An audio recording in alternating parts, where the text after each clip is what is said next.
విశాఖపట్నంలో guest house కడితే 550 కోట్లు. ఒక గెస్ట్ హౌస్కి పెట్టిన ఖర్చు, వీళ్ళ జీతాలు మొత్తం నెల రోజులు, సంవత్సరం పాటు జీతం, నెల కాదు సంవత్సరం పాటు వీళ్ళకి అయ్యేటువంటి జీతం. మేము అడుగుతున్నాం, ఈరోజు ఎవరు అడగకపోయినా ఈరోజు వ్యవసాయ పంపు సెట్లకి స్మార్ట్ మీటర్లు పెట్టారు 6,000 కోట్లు పెట్టి. రేపు పొద్దున ఇళ్లకి షాపులకి మేము పెడతామన్నారు. ఎవరన్నా అడిగారు? అసలు 13,000 కోట్లు స్మార్ట్ మీటర్లు పెడుతున్నారు. ఈ స్మార్ట్ మీటర్లకే 20,000 కోట్లు వెచ్చించారు. ఎవరి కోసం?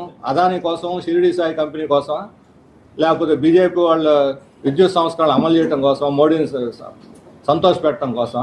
ఎవరి కోసం 20,000 కోట్లు మీరు తీసుకుపోయి కాలువలో, మురికి కాలువలో పోస్తున్నారు?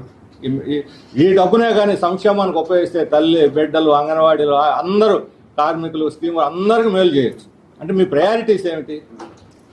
ఈ డబ్బులు లేవు అనేది అవాస్తవం. డబ్బుని ఎట్లా ఖర్చు పెడుతున్నారనేది ముఖ్యం.